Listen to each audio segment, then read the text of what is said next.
یرمیہ 33 باب۔ ہنوز یرمیہ قید خانہ کے صحن میں بند تھا کہ خداوند کا کلام دوبارہ اس پر نازل ہوا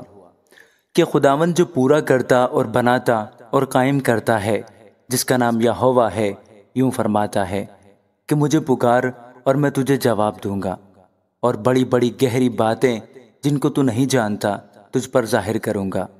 کیونکہ خداوند اسرائیل کا خدا اس شہر کے گھروں کی بابت اور شاہان یہودا کے گھروں کی بابت جو دمدموں اور تلوار کے باعث گرا دیے گئے ہیں، یوں فرماتا ہے کہ وہ کسدیوں سے لڑنے آئے ہیں اور ان کو آدمیوں کی لاشوں سے بھریں گے،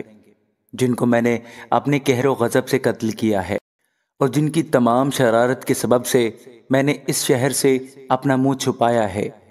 دیکھ، میں اسے صحت و تندرستی بخشوں گا، میں ان کو شفا دوں گا اور امن و سلامتی کی کثرت ان پر ظاہر کروں گا، اور میں یہودا اور اسرائیل کو اسیری سے واپس لاؤں گا اور ان کو پہلے کی طرح بناؤں گا، اور میں ان کو ان کی ساری بد کرداری سے جو انہوں نے میرے خلاف کی ہے پاک کروں گا، اور میں ان کی ساری بد کرداری جس سے وہ میرے گنہگار ہوئے اور جس سے انہوں نے میرے خلاف بغاوت کی ہے معاف کروں گا، اور یہ میرے لیے روئے زمین کی سب قوموں کے سامنے مسرت بخش نام اور ستائش و جلال کا باعث ہوگا۔ وہ اس سب بھلائی کا جو میں ان سے کرتا ہوں ذکر سنیں گے، اور اس بھلائی اور سلامتی کے سبب سے جو میں ان کے لیے مہیا کرتا ہوں ڈریں گی اور کانپیں گی۔ خداوند یوں فرماتا ہے کہ اس مقام میں جس کی بابت تم کہتے ہو کہ ویران ہے، وہاں نہ انسان ہے نہ حیوان، یعنی یہودا کے شہروں میں اور یروشلم کے بازاروں میں جو ویران ہے، جہاں نہ انسان ہے نہ باشندے نہ حیوان، خوشی اور شادمانی کی آواز،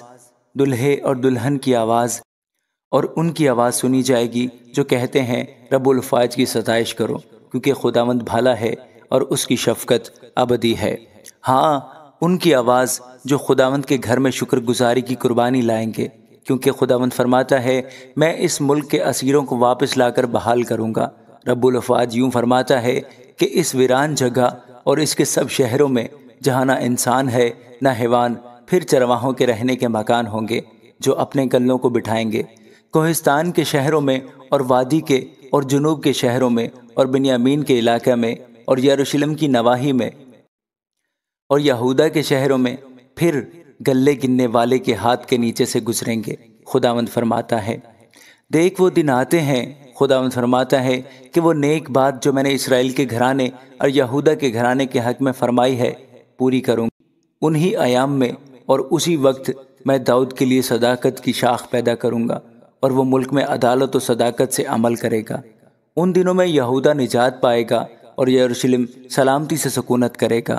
اور خداوند ہماری صداقت اس کا نام ہوگا، کیونکہ خداوند یوں فرماتا ہے کہ اسرائیل کے گھرانے کے تخت پر بیٹھنے کے لیے داؤد کو کبھی آدمی کی کمی نہ ہوگی، اور نہ لاوی کاہنوں کو آدمیوں کی کمی ہوگی جو میرے حضور سوختنی قربانیاں گزرانے اور ہدیے چڑھائیں اور ہمیشہ قربانی کریں۔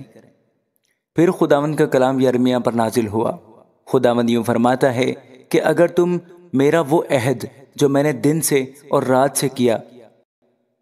توڑ سکو کہ دن اور رات اپنے اپنے وقت پر نہ ہو، تو میرا وہ عہد بھی جو میں نے اپنے خادم داؤد سے کیا ٹوٹ سکتا ہے کہ اس کے تخت پر بادشاہی کرنے کو بیٹا نہ ہو، اور وہ عہد بھی جو اپنے خدمت گزار لاوی کاہنوں سے کیا، جیسے اجرام فلک بے شمار ہے اور سمندر کی ریت بے اندازہ ہے، ویسے ہی میں اپنے بندہ داؤد کی نسل کو اور لاویوں کو جو میری خدمت کرتے ہیں فراوانی بخشوں گا۔ پھر خداوند کا کلام یرمیہ پر نازل ہوا کہ کیا تو نہیں دیکھتا کہ یہ لوگ کیا کہتے ہیں کہ جن دو گھرانوں کو خداوند نے چنا ان کو اس نے رد کر دیا، یوں وہ میرے لوگوں کو حقیر جانتے ہیں کہ گویا ان کے نزدیک وہ قوم ہی نہیں رہے۔ خداوند یوں فرماتا ہے کہ اگر دن اور رات کے ساتھ میرا عہد نہ ہو، اور اگر میں نے آسمان اور زمین کا نظام مقرر نہ کیا ہو، تو میں یعقوب کی نسل کو اور اپنے خادم داؤد کی نسل کو رد کر دوں گا، تاکہ میں ابراہیم اور اسحاق اور یعقوب کی نسل پر حکومت کرنے کے لیے اس کے فرزندوں میں سے کسی کو نہ لوں، بلکہ میں تو ان کو اسیری سے واپس لاؤں گا اور ان پر رحم کروں گا۔ آمین۔